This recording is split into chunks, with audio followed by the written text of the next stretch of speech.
Hello everyone, I hope you all are fine at your home. So बच्चों, आज का जो हमारा टॉपिक है वो है concentration cell.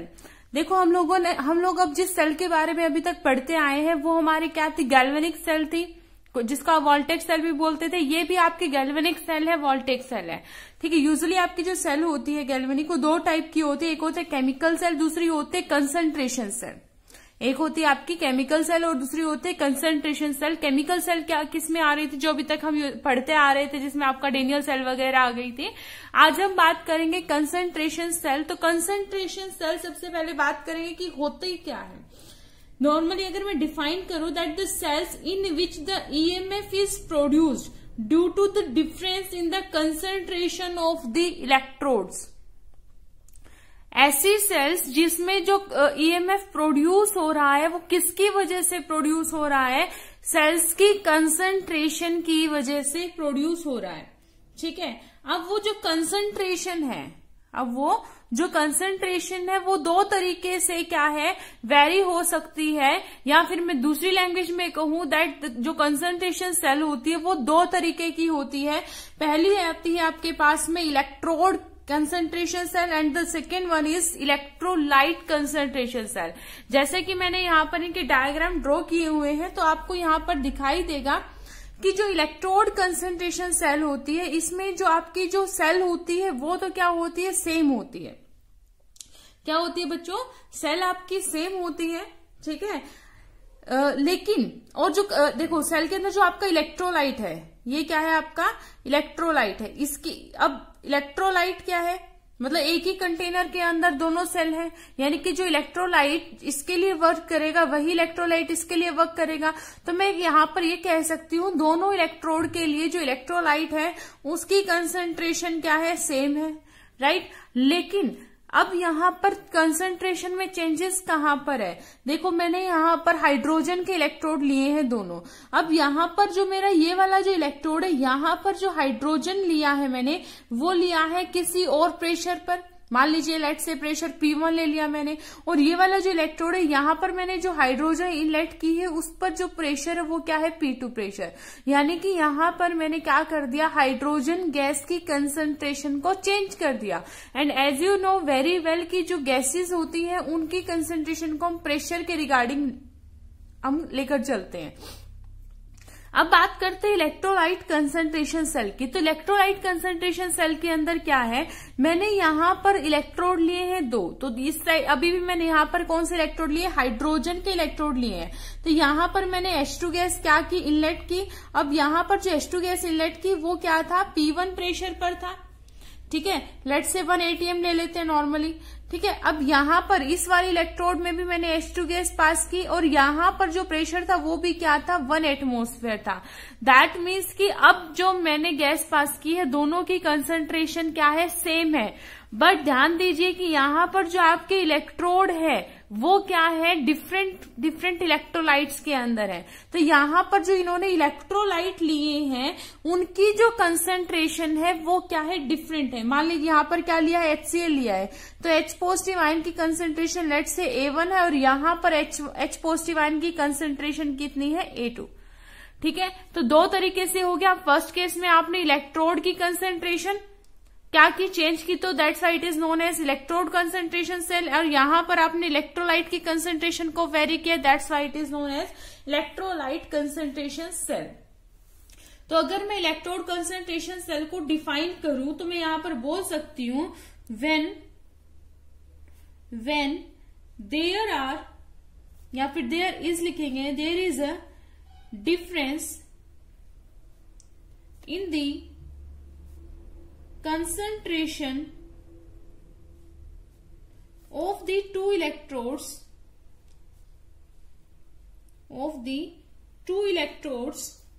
dipped in the same electrolytic solution। यानी कि जो इलेक्ट्रोलाइट है उसकी कंसंट्रेशन क्या है, सेम है। Then the concentration cell is called electrode concentration cell. Got it. अब अगर मैं डिफाइन, अब अच्छा इसको, इस सेल को मैं रिप्रेजेंट कैसे करूंगी, ठीक है। तो अब अगर मैं कहूं तो ये कुछ और नहीं है, ये एक तरीके से आप कह सकते हो कि आपकी जो नर्व्स इक्वेशन आपने पढ़ी थी उन्हीं के ही एप्लीकेशन का एक पार्ट है। तो नर्व्स इक्वेशन की फॉर्म में हम इसको कैसे लिखेंगे, ठीक है। तो नॉर्मली अगर आप इसको लिखें तो लिखते कैसे हैं आप इसको, यहां पर आप क्या डिफाइन करते हैं, H2 प्लैटिनम, जो आपका क्या होता था यहां पर जो भी आपका इलेक्ट्रोड आप लेते थे उसका, ठीक है। तो H2 जो ली आपने P1 प्रेशर पर ली है, कंसंट्रेशन मेंशन करेंगे, राइट। H पॉजिटिव यहां पर, अब देखिए बच्चों यहां पर हमने कोई सोल्ट ब्रिज नहीं लिया है, तो यहां पर सोल्ट ब्रिज मेंशन करने की जरूरत नहीं है। अब देखो दोनों के दोनों इलेक्ट्रोड की जो इलेक्ट्रोलाइट की कंसंट्रेशन क्या है, सेम है। तो ये जो H पॉजिटिव है वो दोनों के लिए रहेगा। तो यहां पर अब दूसरे वाले के लिए भी आपने H2 गैस ली एट P2 प्रेशर, ठीक है। और क्या इलेक्ट्रोड लिया आपने, प्लेटिनम का इलेक्ट्रोड लिया। देखिए ध्यान से कि दोनों के लिए इलेक्ट्रोलाइट सेम था, इसलिए मैंने कॉमन क्या लिख दिया, यहाँ पर H पॉजिटिव लिख दिया, और H2 क्या है इधर अलग अलग प्रेशर पे था, तो P1 और P2 मैंने यहाँ पर मेंशन कर दिया। Got it. तो यहाँ पर अगर in the form of nerves equation लिखेंगे तो यहाँ पर जो ई सेल होगा वो किसके इक्वल हो जाएगा, ई सेल हो जाएगा आपका यहाँ पर RT over 2F ln of P1 upon में P2, P1 अपॉन में P2। अब मैंने यहाँ पर ई नोट भी लिखना था, ई नोट मैंने क्यों मेंशन नहीं किया, हाइड्रोजन का इलेक्ट्रोड कर रहे हो उसके लिए उसकी वैल्यू क्या हो जाएगी, 0 हो जाएगी।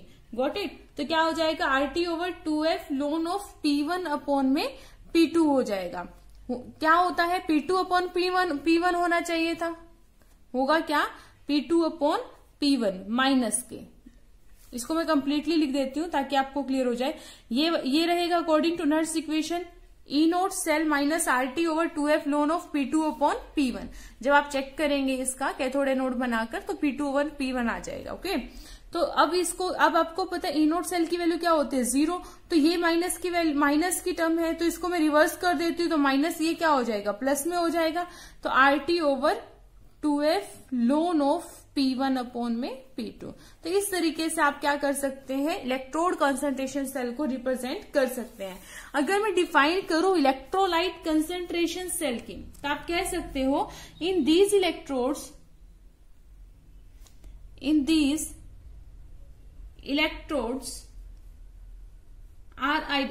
इलेक्ट्रोड्स आर आइडेंटिकल, है ना, कि जो इलेक्ट्रोड है इस बार आपके कैसे हैं बच्चे, आइडेंटिकल है, सेम है, बट आर इमर्ज्ड किसके अंदर है, emerged in solution of same electrolyte. Electrolyte भी यहां पर सेम है, यहां पर HCl है तो यहां भी HCl है, बट ऑफ डिफरेंट कंसंट्रेशन,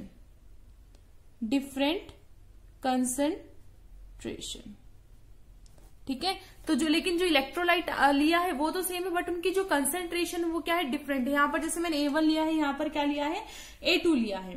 तो अगर आप इसके सेल को रिप्रेजेंट करेंगे तो सेल क्या हो जाएगी, यहां पर ऑब्वियस सी बात है प्लेटिनम, ठीक है। यहां पर क्या हो जाएगा आपका H2 हाइड्रोजन गैस है, ठीक है। 1 atm प्रेशर पर लिए है आपने, ठीक है। अब यहां पर क्या हो जाएगा, H पॉजिटिव, और यहां पर आपका इस बार सोल्ट ब्रिज है तो सोल्ट ब्रिज मेंशन करेंगे, फिर से H पॉजिटिव, और यहां पर आपका H2 ऑफ 1 atm, ठीक है, और प्लेटिनम। एंड नेवर फॉरगेट बेटा कि यहां पर आपका जो इलेक्ट्रोलाइट है आप इसको सिंपली ऐसे नहीं लिखेंगे क्योंकि ये कंसंट्रेशन सेल है, then you have to mention their concentration also, A1 and A2।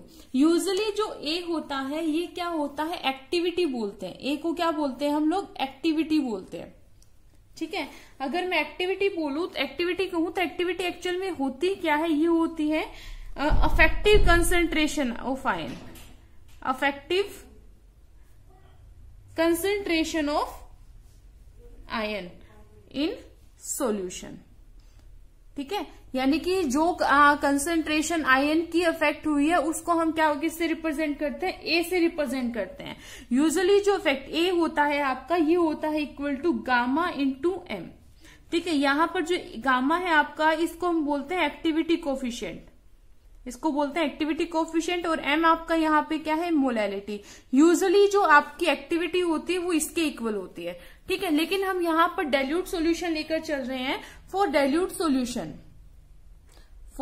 Dilute solution जो आपकी एक्टिविटी होती है वो इक्वल टू किसकी होती है, मोलैरिटी के इक्वल होती है। तो यहाँ पर हम मोस्टली किसके कर रहे हैं, मोलैरिटी को एज अ कंसेंट्रेशन लेकर चल रहे हैं, तो वही मोलैरिटी हमें यहाँ पर मेंशन करनी है। ओके, तो अगर इसको भी मैं किस फॉर्म में लिखूं, नर्स इक्वेशन की फॉर्म में लिखूं, तो यहाँ पर जो मेरी ई सेल आएगी वो किसके इक्वल होगी, ई नोट। ई नोट आपका क्या हो गया बच्चे, 0 हो जाएगा। तो मैं डायरेक्ट लिख देती हूँ RT over F ln of A2 upon A1। जब आप इसको सॉल्व करके देखेंगे, एक बार इसको सॉल्व करके देखिएगा अकॉर्डिंग टू नर्स इक्वेशन, आपको डेफिनेटली समझ में आ जाएगा।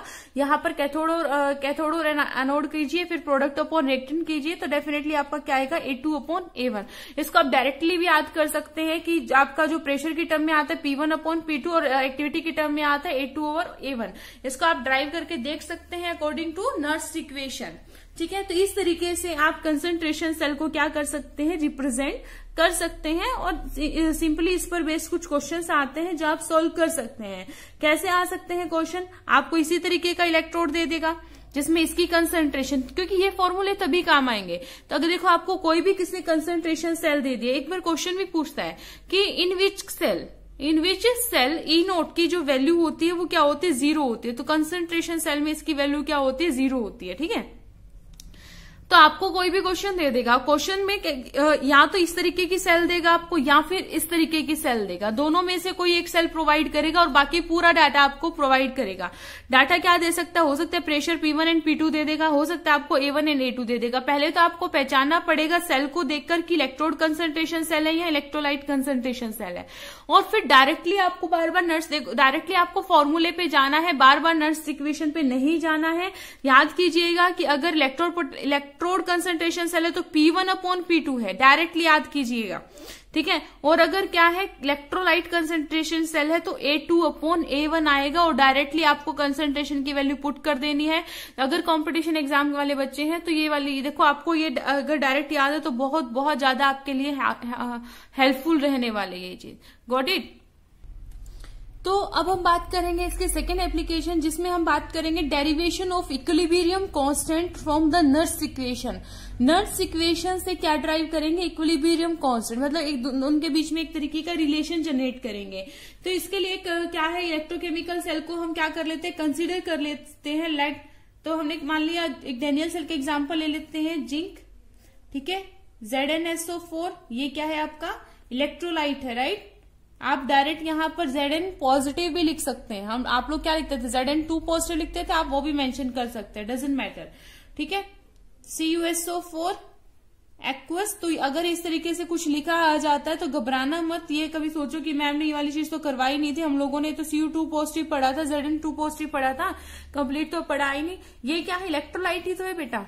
ठीक है, हमें किससे लेना देना होता है, इनके मेटल आयन से लेना देना होता है। ठीक है, SO4 नेगेटिव को नेग्लेक्ट कर देते हैं। तो हमने ये सेल लिए, तो कहता है कि जैसे जैसे देखो ये सेल क्या कर रही होती है, वर्क कर रही होती है, करंट इसमें से फ्लो हो रहा होता है, लेकिन जैसे जैसे टाइम क्या हो रहा होता है, बीतता है, as the passage of the time क्या होता है, जो दोनों इलेक्ट्रोड होते हैं वो क्या होने शुरू हो जाते हैं, उनमें चेंजेस आने शुरू हो जाते हैं। ठीक है, आपको भी पता है कि जैसे जैसे टाइम बीतेगा क्या आएंगे, चेंजेस आने शुरू होंगे। करंट क्या हो रहा है, फ्लो हो रहा है, तो एक पे डिपोजिशन हो रहा है और एक क्या हो रहा है, डिसॉल्व हो रहा है। ठीक है, अब कहते हैं एक ऐसी स्टेज आ जाती है जब क्या होते हैं, दोनों के जो पोटेंशियल होते हैं वो इक्वल हो जाते हैं, यानी कि जो Zn जो डिसॉल्व हो रहा था वो क्या हो जाता है, डिसॉल्व होना बंद हो जाता है, उल्टा पोजीशन होना, डिपोजिशन होना शुरू हो जाता है। ऐसे कॉपर में क्या होता है, डिसॉल्व होना, यानी कि एक तरीके से इनका जो इलेक्ट्रोड पोटेंशियल होता है एक ऐसी स्टेज आ जाती है कि जहां पर इनका जो इलेक्ट्रोड पोटेंशियल होता है वो क्या हो जाता है, इक्वल हो जाता है। ठीक है, यानी कि the potential of the two electrode become equal, equal कब होता है, इक्विलिब्रियम स्टेज पर होता है, यानी कि इक्विलिब्रियम स्टेज को अटेन कर लेते हैं। तो वहां पर जो इनका पोटेंशियल डिफरेंस होगा, तो पोटेंशियल डिफरेंस आप कैसे निकालते थे, E naught of cathode minus E of anode, ठीक है, ई नोट नहीं लेते, नॉर्मली बात कर रहे हैं हम लोग।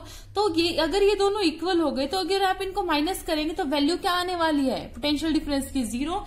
तो जब ये इनका जो पोटेंशियल डिफरेंस है वो क्या हो जाता है, एक पर्टिकुलर स्टेज पे इक्वल हो जाता है, तो इनका जो पोटेंशियल डिफरेंस होगा वो 0 हो जाएगा।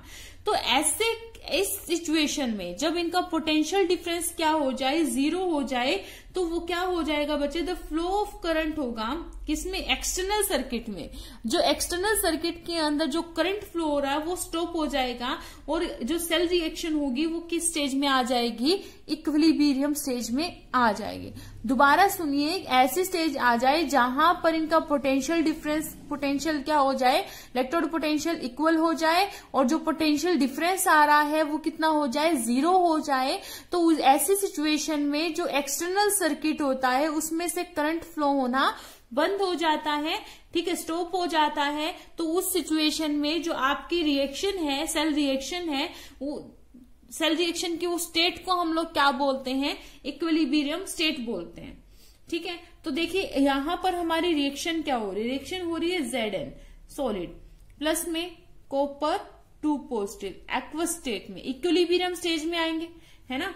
तो क्या हो जाएगा, Zn 2 पॉजिटिव एक्वस फॉर्म है, प्लस में कॉपर सॉलिड, दिख भी रहा है Zn से Zn 2 पॉजिटिव, ऑक्सीडेशन, यहां से आ गए रिडक्शन, तो इक्विलिब्रियम में आ गए। तो इक्विलिब्रियम में आ गए तो वहां से आपको इक्विलिब्रियम कांस्टेंट निकालना आता है। तो कंसंट्रेशन की टर्म पढ़ रहे हैं, प्रेशर की टर्म पढ़ रहे होते तो पी लिखते, कंसंट्रेशन की टर्म में तो केसी लिख दिया मैंने यहाँ पर। तो बच्चों अगर आप क्या पढ़े, तो इक्विलिब्रियम कांस्टेंट कैसे निकालते थे, कंसंट्रेशन ऑफ प्रोडक्ट अपॉन में कंसंट्रेशन ऑफ रिएक्टेंट। तो ये क्या हो जाएगा, 1 हो जाएगा, प्योर सॉलिड है, ये प्योर सॉलिड है, तो ये भी क्या हो जाएगा, 1 हो जाएगा। तो ये तो हो गया यूनिटी।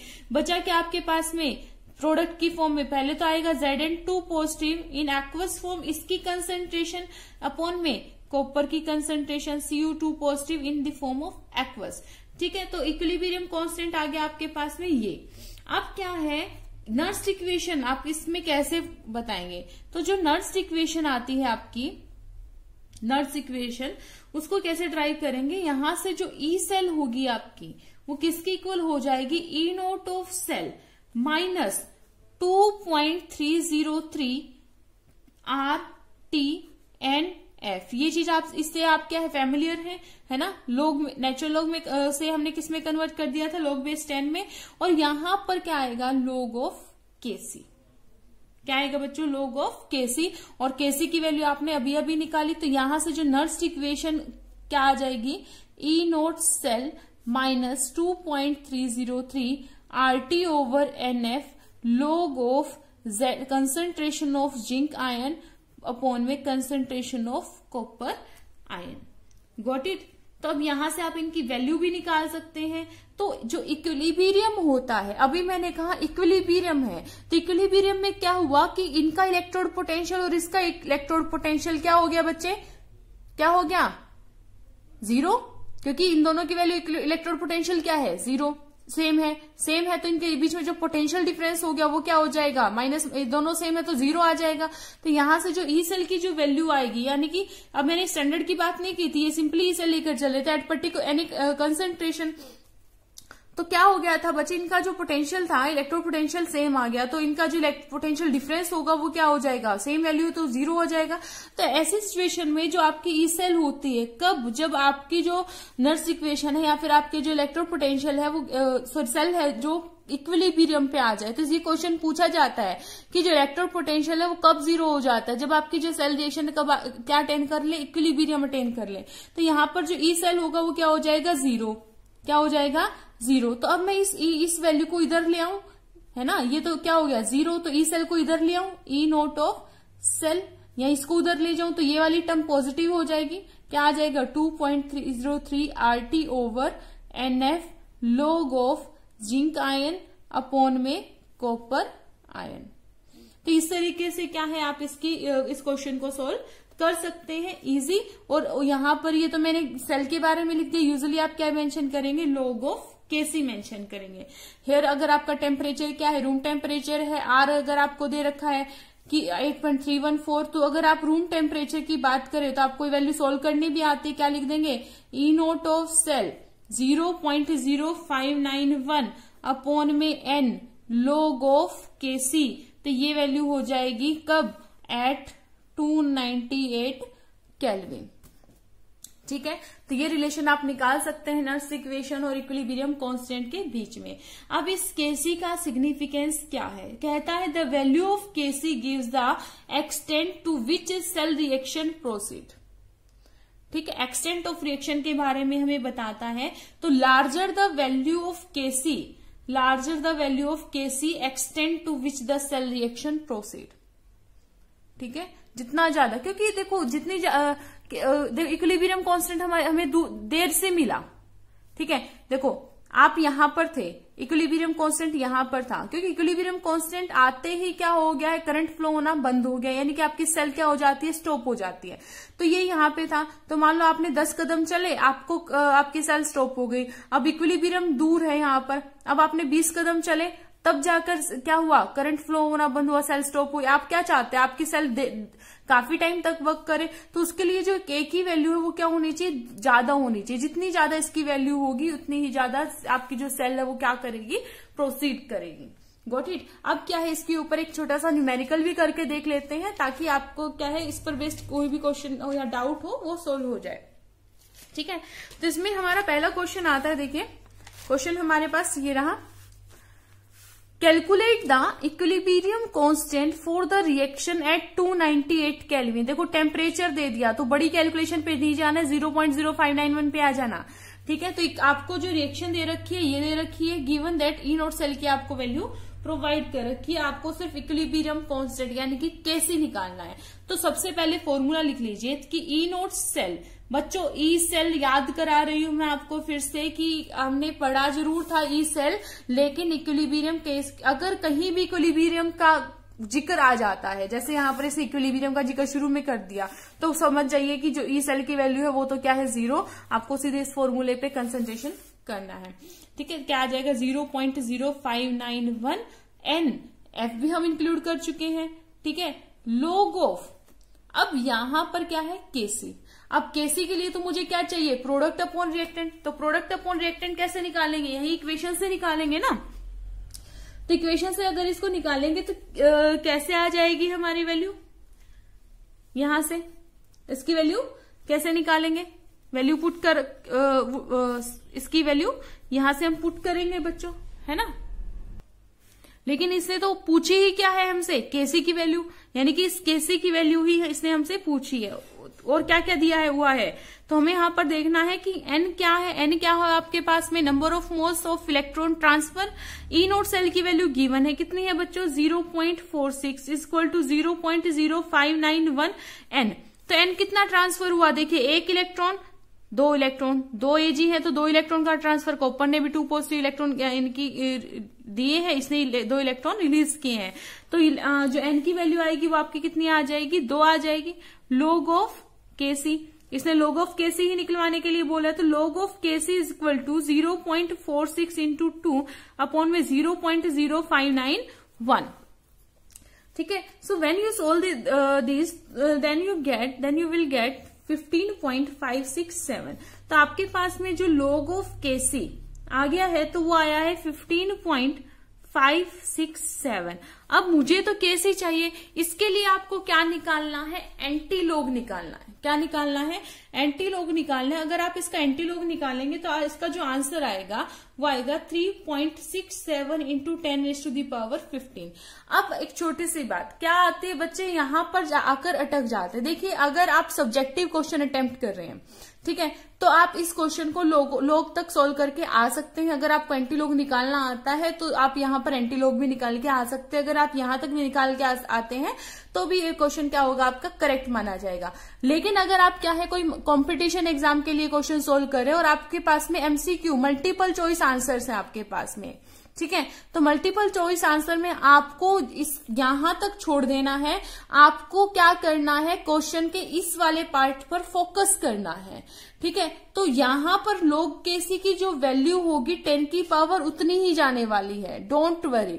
तो ठीक है, तो आपको पास आंसर मिलेगा 10 की पावर 18, 10 की पावर 19, 10 की पावर 26। तो आगे चाहे कुछ हो उस पर फोकस ही मत करना, आगे चाहे कुछ भी दे रखा हो उस पर फोकस नहीं करना है। अगर आपको एंटी लॉग सोल्व करना नहीं आता कोई दिक्कत नहीं, और करने की जरूरत भी नहीं है जब तक ये वैल्यू सेम ना मिले। आपका यहाँ पर log Kc की जो वैल्यू आई है 10 की पावर में वही आएगा। मान लीजिए आपकी यहाँ पर log ऑफ Kc की वैल्यू आई है कुछ 90.67 आ गई, तो आपका जो आंसर आएगा वो आगे समथिंग कोई वैल्यू होगी, मान लो x है, इनटू में क्या आएगा 10 की पावर 90, 10 की पावर 90। तो अगर आप एमसीक्यू सॉल्व कर रहे हैं तो आपके लिए बहुत ज्यादा बेनिफिशियल, आगे वाले पे फोकस ही नहीं करना, बस आपको तो टिक करने से मतलब है ना, वो रीजन तो नहीं पूछने वाला है। तो बस आपको ये देखना है कि 10 की पावर में जो आपका log Kc की वैल्यू आएगी 10 की पावर में वो आंसर चढ़ा देना, ठीक है। अब हम बात करेंगे इसी की नेक्स्ट एप्लीकेशन नर्स इक्वेशन की ही। तो इस नेक्स्ट एप्लीकेशन में हम पढ़ेंगे कि जो नर्स इक्वेशन है उसको हम मतलब इलेक्ट्रोकेमिकल सेल, एक तरीके से बात करेंगे, इलेक्ट्रोकेमिकल सेल को रिलेट करेंगे फ्री एनर्जी से। फ्री एनर्जी हमने कहाँ पढ़ा था, याद कीजिए, थर्मोडायनेमिक में पढ़ा था, जहां पे हम क्या कर रहे थे, वर्क डन निकालने की कोशिश कर रहे थे, राइट। तो अगर मैं बात करूं कि देखो इलेक्ट्रोकेमिकल सेल से हमने क्या निकालना सीखा, सेल पोटेंशियल निकालना सीखा। अब सेल पोटेंशियल और फ्री एनर्जी चेंज दोनों के बारे में हम यहाँ पर बात करने वाले हैं। तो कहता है कि मेजरमेंट जो होती है सेल पोटेंशियल की बहुत कन्वीनियंट वे है हम लोगों के लिए क्या ऑब्टेन करने के लिए, फ्री एनर्जी, किसी भी सेल की फ्री एनर्जी चेंज या और इक्विलिब्रियम कांस्टेंट निकालने के लिए। इक्विलिब्रियम कांस्टेंट हम ऑलरेडी निकाल चुके हैं, फ्री एनर्जी के बारे में पढ़ेंगे। अब अगर बात करें तो इसमें हो क्या रहा है, सेल्स के अंदर क्या हो रहा है, बेसिकली इलेक्ट्रॉन का ट्रांसफर हो रहा है। तो इलेक्ट्रॉन का ट्रांसफर होना भी तो क्या है, एक तरीके से वर्क डन है, मानते हो इस बात को, यानी कि आपका जो सिस्टम है वो क्या कर रहा है, वर्क कर रहा है बाय ट्रांसफरिंग इलेक्ट्रॉन और या फिर कह सकते हो चार्ज, ठीक है। तो यहां पर कोई ना कोई वर्क डन होगा, मान लेते हैं वर्क डन कैसा हो रहा है, रिवर्सिबल हो रहा है। तो रिवर्सिबली अगर वर्क डन अगर आपको देखना है तो जो आपकी सेल है उसको क्या करना पड़ेगा, इनफाइनेटली स्मॉल करंट क्या करना पड़ेगा, सेल से ड्रॉन करना पड़ेगा। रिवर्सिबली आप किसको बोलते थे, जब आपके स्मॉल स्मॉल स्टेप्स में क्या हो, काम हो, है ना, तभी रिवर्सिबली होने की कंडीशंस होती थी। तो यहां पर भी ऐसा ही कुछ है कि आपके जो सेल है वो क्या करे, जो आपके आपकी जो इलेक्ट्रोकेमिकल सेल है वो वर्क रिवर्सिबली कर रही है, तभी हम मानेंगे कि जो आपकी जो सेल ऑपरेट करे वो इनफाइनेटली स्मॉल करंट को क्या करे, ड्रॉन करे, ठीक है। तो यहां पर जो आपका कुछ ना कुछ एनर्जी चेंज निकल के आएगा और वही एनर्जी चेंज हमें यहां से निकालना है। तो आप लोगों ने देखा था कि आपका जो डेल्टा जी होता था वो वर्क डन के इक्वल होता था, और यहाँ पर जो वर्क डन होता था मैकेनिकल वर्क डन होता था, और मैकेनिकल वर्क डन कैसा होता था, यूजफुल होता था। लेकिन अब यहाँ पर हम मैकेनिकल वर्क ना करके क्या कर रहे हैं, इलेक्ट्रिकल वर्क कर रहे हैं। तो डेल्टा जी किसके इक्वल हो जाएगा, W ऑफ इलेक्ट्रिकल के इक्वल हो जाएगा, राइट, यूजफुल वर्क डन। अब कहता है कि अगर आपका जो सिस्टम है, ठीक है, अगर आपका जो सिस्टम है, ठीक है, वो सराउंडिंग पर काम कर रहा है, क्या कर रहा है, सराउंडिंग पर काम कर रहा है, यानी कि work is done system to surrounding, from system to surrounding, system ने सराउंडिंग पर काम किया। तो अगर सिस्टम टू सराउंडिंग की बात करें तो आपका जो डेल्टा जी है वो क्या आना चाहिए, नेगेटिव आना चाहिए। लेकिन अगर सराउंडिंग काम कर रहा है सिस्टम पर, सराउंडिंग काम कर रहा है सिस्टम पर, तो आपका जो डेल्टा जी है वो क्या आना चाहिए, पॉजिटिव। डेल्टा जी नेगेटिव, यानी कि इसको आप स्पॉन्टेनियस बोलते थे, इसको क्या बोलते थे आप, नॉन स्पॉन्टेनियस, ठीक है। तो इस तरीके से क्या किया गया बच्चों, इनके बीच में रिलेशन निकाला गया कि इन्होंने कहा कि मान लेते हैं कि इनके बीच में कुछ वर्क डन हुआ, इलेक्ट्रोड के बीच में कोई पोटेंशियल जनरेट हुआ जिसको आप इस सेल से रिलेट करते थे, ठीक है। तो when some amount of charge, तो कुछ ना कुछ चार्ज भी वहां पर जनरेट होगा, काम हो रहा है। तो चार्ज कितना जनरेट होगा, चार्ज को आप फेराडे में लेकर चलेंगे और कितना डिपेंड करता है नंबर ऑफ इलेक्ट्रॉन्स पर, ठीक है। तो यहां पर आपका जो डेल्टा जी होगा वो किसके इक्वल हो जाएगा, कितने नंबर ऑफ मोल्स, ठीक है, ऑफ इलेक्ट्रॉन्स, कितने इलेक्ट्रॉन्स फ्लो हुए, कितना चार्ज जनरेट हुआ, यानी कि फेराडे, और पोटेंशियल जनरेट हुआ, ई सेल। तो यहां पर आपकी जो change in Gibbs free energy है वो किसके इक्वल है बच्चे, अब स्पॉन्टेनियस का काम की बात करेंगे तो स्पॉन्टेनियस के लिए क्या आना चाहिए, नेगेटिव आना चाहिए। सो -NFe सेल के इक्वल, तो ये रिलेशन आता है आपका गिब्स फ्री और इलेक्ट्रोकेमिकल सेल के बीच में। अगर आप बात करें स्टैंडर्ड गिब्स फ्री एनर्जी के बारे में, तो स्टैंडर्ड गिब्स फ्री एनर्जी क्या हो जाएगा, डेल्टा जी नोट -KNF, और यहां पर आपका जो ई नोट होगा वो भी क्या होगा, स्टैंडर्ड होगा, जिसकी वैल्यू आपको नोन होती है।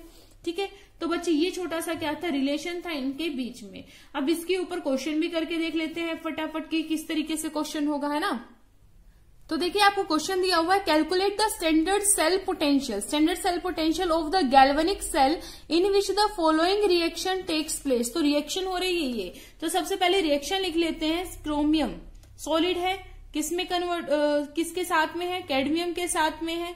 Gives us what, 2 of Cr3 positive aqueous plus में 3 of CD of सॉलिड।